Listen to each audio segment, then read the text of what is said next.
So the last early modernist architect I want to talk about is Mies Van Der Rohe. Here he is with his pièce de résistance Crown Hall model of Crown Hall at IIT.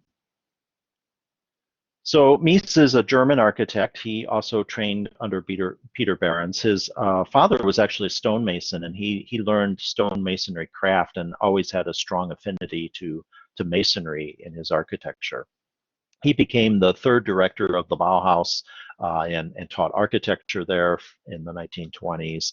Had a strong appreciation of neoclassical architecture and some of Schinkel, who we talked about in an earlier lecture, but he believed that that was of its time. He appreciated Schinkel's scale and proportions, but he did not want to create, he did not think that the 20th century should have an architecture of classical origins. He felt it should be of its own time. His concept was similar to Corbusier's point about having flexible interior partitions. He called it a universal space. And the idea was that if you create a grid, a structural grid that is independent of any exterior walls or interior walls, you can lay out a space however you need. You can create essentially a repetitive structural form that can be used for a house, it can be used for a school, it can be used for a factory or an assembly hall.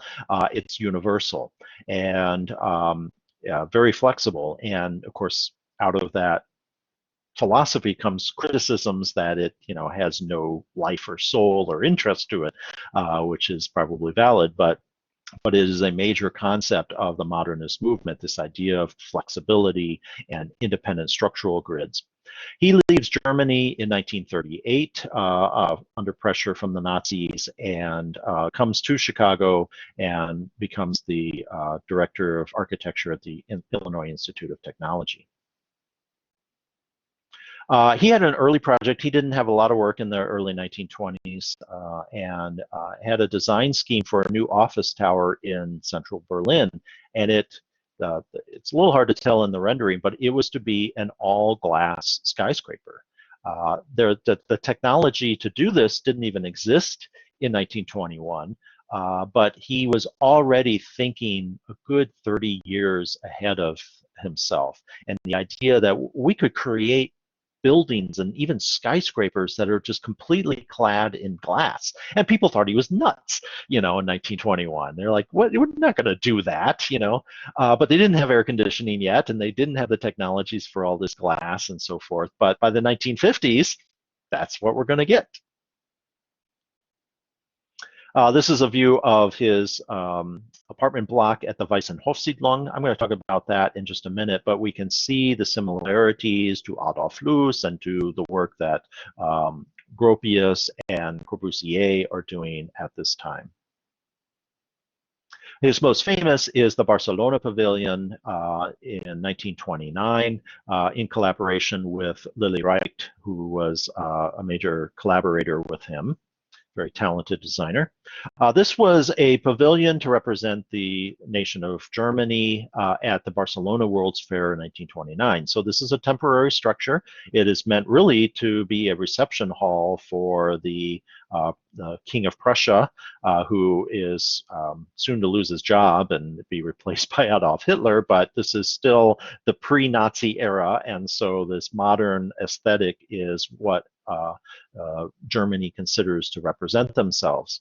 This is a historic view of it. In fact, it was dismantled after the fair, and in the 1980s it was rebuilt pretty authentically using the original specifications, drawings, and some of these historic photographs.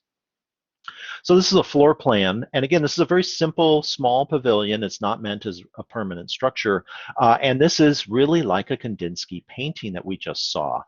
We see the structural grid, the dots. Oops, let me get my pointer. We see the dots laid out on a general grid, and then we just see solid walls floating around almost randomly that in a Kandinsky painting might be random. Of course, in a structure like this, all have a specific purpose. And none of the spaces are squared off. Mies never liked creating boxes of space to live in. He wanted space to flow from one to another. And very similar to the kind of planning, spatial planning that Frank Lloyd Wright was doing. And we see with the Roby House Vosmuth portfolio, especially on the main living level, I'm sorry, up here at the top, oh no, it's down at the bottom, the living room flows around this, mass at the beginning, and the mass of the chimney sort of floats out with a partial ingle nook right here, you can see, and the stair sort of reaches out and around, almost in the same way that the walls and partitions of the Barcelona Pavilion do, as the space between the dining room, living room, and hallway all merge together almost into one flowing space. So here's a contemporary view. I took this a few years ago when I was able to visit. I have a famous story, it's for another time, but I actually got kicked out of the Barcelona Pavilion when I was in college. But it wasn't my fault. Here's a view of the reflecting pool looking into the pavilion element itself. And here you can see the floating partitions and some of the columns. Here's one right here, another one over on the side, and then just a very wide, flat slab for a roof. Very, very simple aesthetic.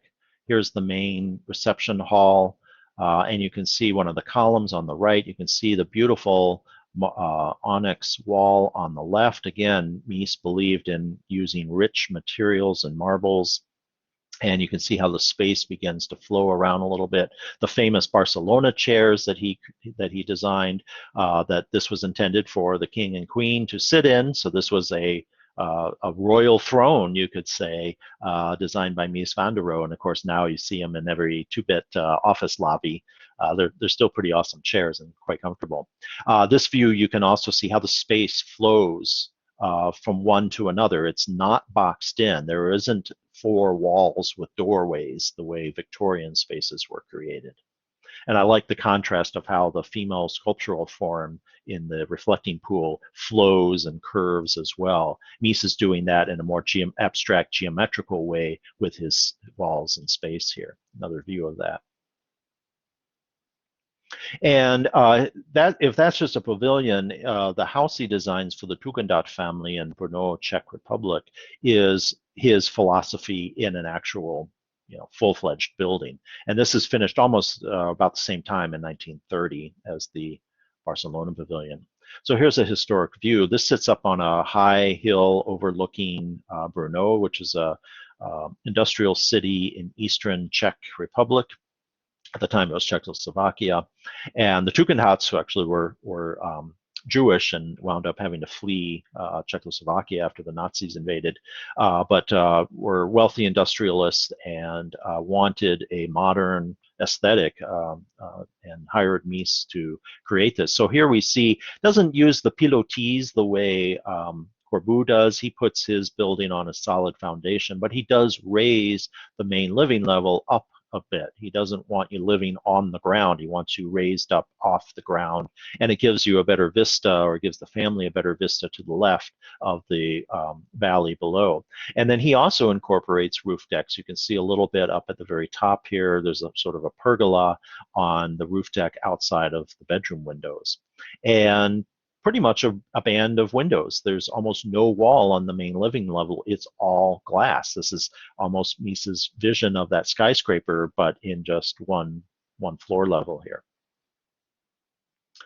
Here's a more contemporary view. I took these photos about 10 years ago, just before the restoration was complete. So it's looking a little worn here, but they've since done quite a bit of restoration of it. And you can see that wall of windows and the roof deck up on top. This is a view from one of the roof decks showing the wall of windows of the main living level, and you can see one of the columns. So the full structure is supported by this grid of columns, not by the walls. This is the entry, fairly plain and simple. It's sort of like a 20th century residential, American residential, where you see mostly garage, but that's because the main view is on the back side, and that's what Mies really emphasized. There's a historic view of the entranceway. So he does include a window wall here that's curved, and that reflects the curve of the staircase that is on the inside. So he's being very expressive of the architecture in this example as well. In floor plan, this is at the main living level, we see that curved stair I just mentioned, and it leads you down to the main living level, which is actually a grade below. And you see, just like at Barcelona, there is no box of rooms in the main living level. Do we see the grid of columns, the little dots, and we see a few Kandinsky-like lines, curves and straight lines that are mixed in and around the structural grid to loosely define the space of the building. And here's a view of that main living space with the grid of chrome-plated columns and another beautiful onyx marble wall.